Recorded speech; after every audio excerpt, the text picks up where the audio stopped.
Society is absolutely designed to shut down 90% of the potential of the human creature. Why should it be the case that society is afraid of realizing human potential? And what it comes down to is special interests. That there are those who run things in society, and that there are those who are there to kind of serve them and serve their ends and serve their needs. And so what our society has created is a realm of unquestioning meat robots who will perform their daily tasks without complaining and without causing any trouble. And that may be very useful to certain small interest groups, but it's extremely damaging to the rest of humanity. Once we realize our potential, we don't need elites anymore. Who needs elites? Who needs to be led?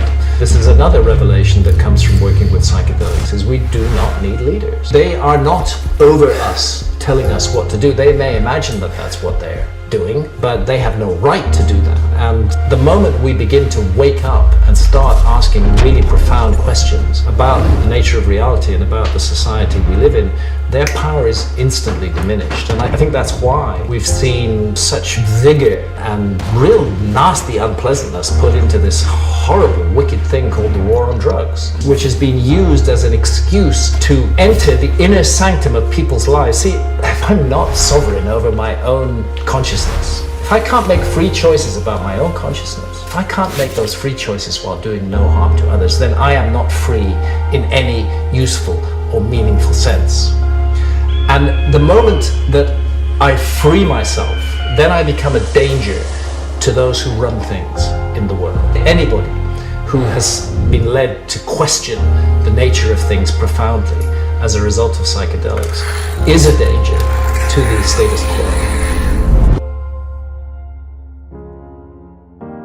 We risk being thrown in prison, we risk having our reputations destroyed if the powers that be enter our home and find that we're using psychedelics. I mean, this is really an Orwellian world that we've created. How dare some guy in a suit sitting in government tell me what to do with my consciousness, while at the same time they're allowing, the glorification and glamorization of alcohol, which is one of the most dangerous drugs on the planet.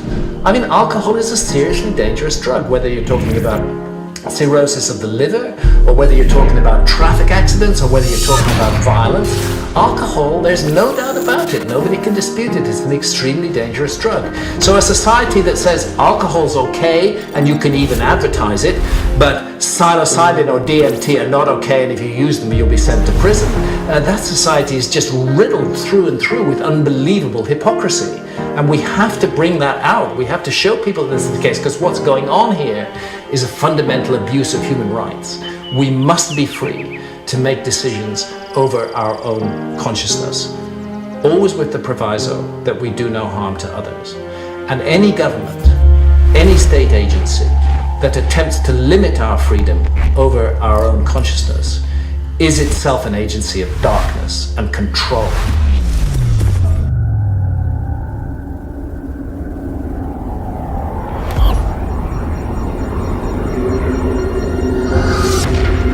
I think one of the wonders of these medicines, of DMT, is that they reconnect us to spirit.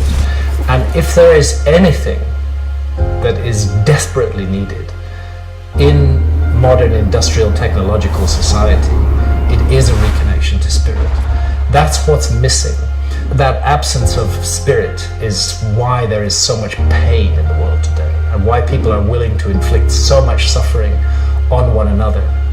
Once we reconnect with spirit, we realize that we are an intrinsic part of the human family. What the psychedelics are showing us is that we are all members of one family of consciousness, and that they strip away all the trivial shit like the color of our skin, or the country in which we are born, or the legal system under which we grew up. They strip that away and they bare the soul. Because, my God, it is a mystery to be alive at all, to have experiences, to have our senses, to fall in love, to be engaged in the world. All of that, if you think about it, I mean, where did we come from? We're born in these bodies, we grow up in a family, we go out there in the world, we take it all for granted, but it's a giant mystery from beginning to end. These psychedelics are agents of liberation. I'm not saying they're all perfect and wonderful and good things, but are they agents of liberation that lead us to ask questions that we would never have asked before? Yes, absolutely. And do they lead us to want to be better human beings? Yes, absolutely. And do they lead us to see the faults and the crack lines in our society which have been so carefully papered over? Yes, absolutely. And as a result, there has been a concerted effort to suppress this growth of freedom. But you know what? It's not going to work. That effort is failing. People are waking up all over the world. Not fast enough yet, not in large enough numbers, but it's happening. It's a small flame. It's growing, and it's going to continue to grow. And humanity will move forward in a positive course. I'm absolutely sure of that, and psychedelics have a great role to play in that journey.